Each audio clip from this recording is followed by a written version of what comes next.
you'll start with any biological source of sugar. You're not going to get it from anywhere else besides plants. So some sort of plant growing in the sun is making some sort of sugar that eventually maybe it is naturally a simple sugar, or maybe through some processing gets refined into a simple sugar that can be readily metabolized by a microbial cell.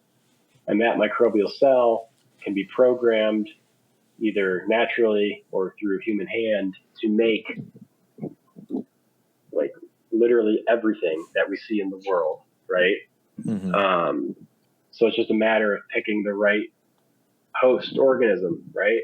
And just essentially you are converting that simple sugar energy into cell mass that is then producing small molecules, chemicals, proteins, fragrances, other, complex molecules, just like everything, and that's where it's like, that's just the beauty of genetics and life, is that you can just like, you can pick anything and you can make it these days inside of some sort of yeast or bacteria. Is it literally just like the fermentation tanks, like for beer kind of thing? Like where it's just instead of beer, they're using whatever the organism that they want? Yeah. It's the only difference. So a beer fermentation tank is anaerobic. So there's no oxygen. There's oxygen initially, but it gets consumed super quickly.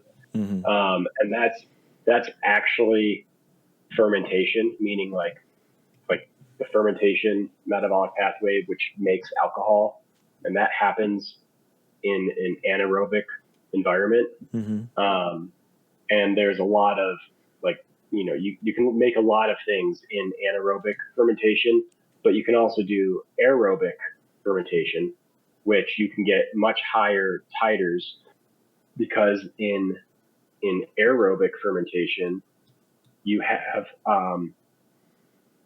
like an impeller, kind of like, picture like a blender inside of that beer fermenter. Picture like a blender with these huge paddle wheels that are just like moving the water around, and then you have like an air bubbler adding oxygen into the bottom, and you're just getting tons of oxygen inside of this culture. And what that does is, instead of the cells taking the sugar and just like fermenting it into something like alcohol, the cells are actually able to take it and do respiration and make more cell mass. So they're able to just grow. So in aerobic fermentation, not anaerobic, in aerobic fermentation, you get huge quantities of cell mass, right? And then that itself could be a product. And that's what's happening with like the future food space.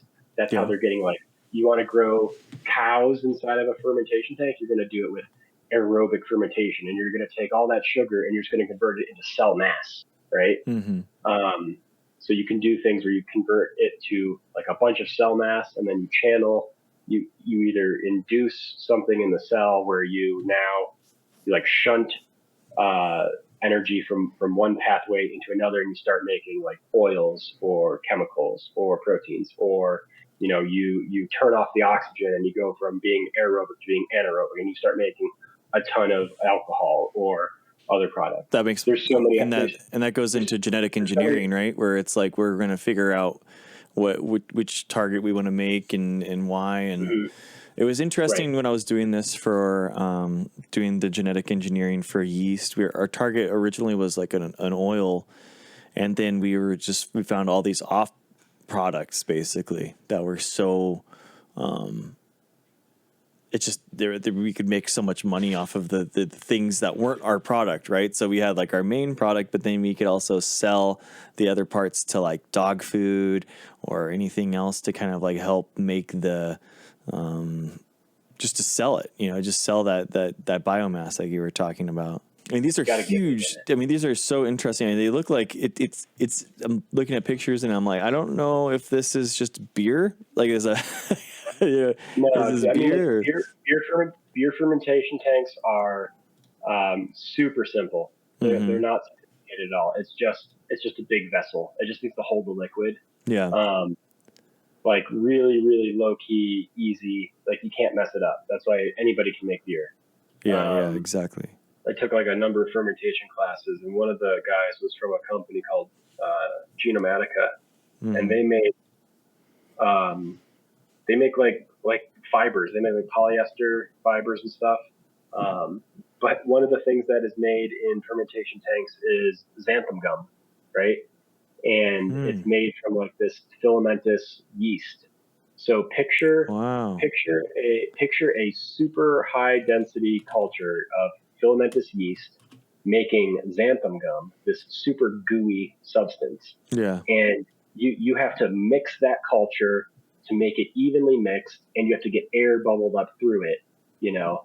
And the guy just talked about how difficult it was to like scale this process up and to figure out the you know, like the physics behind like getting oxygen into water is really hard.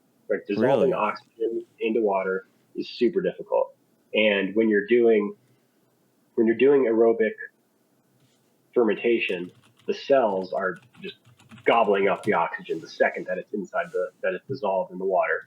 So it's really, really difficult to get it in there. And one of the ways to do it is just like you mix your tanks just like crazy fast. You just pump so much oxygen into the tanks. You can pump pure oxygen, you can pump atmospheric levels of oxygen.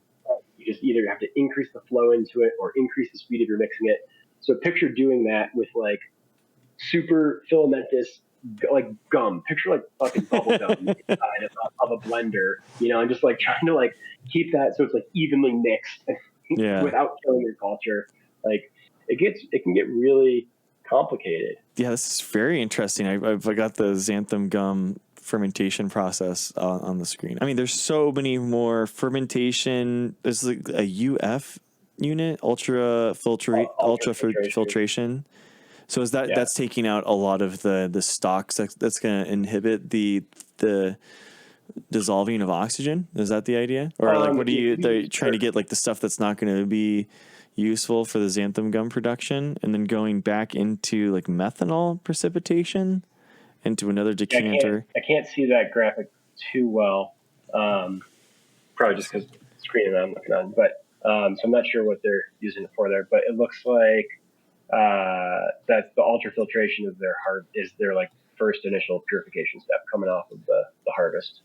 So yeah, they're probably pushing the xanthan gum through ultrafiltration to get rid of like the cell mass. So probably like just your product. Usually it's just your product goes through the filter, and then like stuff like cell mass, cell lysate, other crap that is in there gets left behind. Interesting. So it's like. And I'm drinking a beer since we're talking fermentation. Yeah, exactly. Another yeast culture. Interesting. I mean, is this? I guess. I mean, you were talking about before. I mean, what? Here is, go ahead. Like, what kind of? I mean, what are we? These processes, like, I guess we're making a lot of corn in the United States, and then we're basically, are we doing the glucose kind of filtrate, like taking the glucose out and then shipping the glucose to other countries, and then the other countries are doing the manufacturing of the materials there? Or are we doing a lot of this fermentation here? We do a lot of it here. It's I think that's like one of the great things about fermentation is you can do it anywhere that energy is cheap, you know? So actually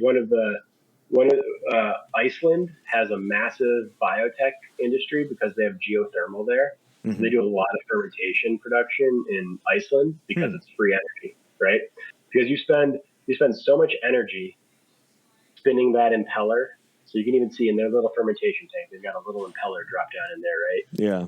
So you spend so much energy spinning that impeller and pumping oxygen through and controlling the temperature of it.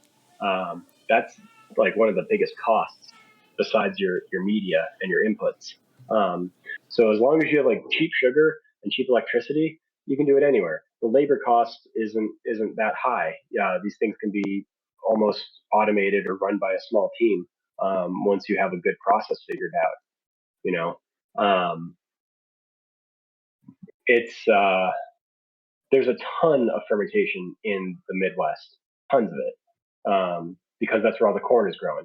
So you don't want to be shipping your substrate far from where it's going to be put into a fermenter. You want them right next to each other. And trying I'm trying to show you this facility in Brazil, and I'm struggling to find the actual location of it, but I will find it because it is. I remember when I saw it, and you can see it on from space on Google Maps.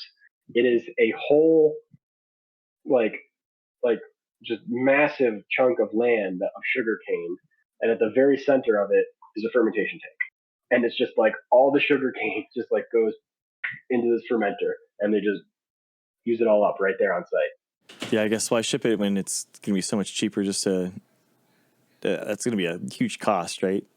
That's cool. I mean, what can this be And that's why applied to? you ship it on rail too. Like Yeah, the of most course. you'll see a lot of times like big breweries Mm-hmm. big breweries are built next to train tracks because they ship the malts in, which are Mm, sugars and bread that by the cartful, by like the yeah. trainful. They use so much of it, you put it on trains and then it's super cheap to ship anywhere you want.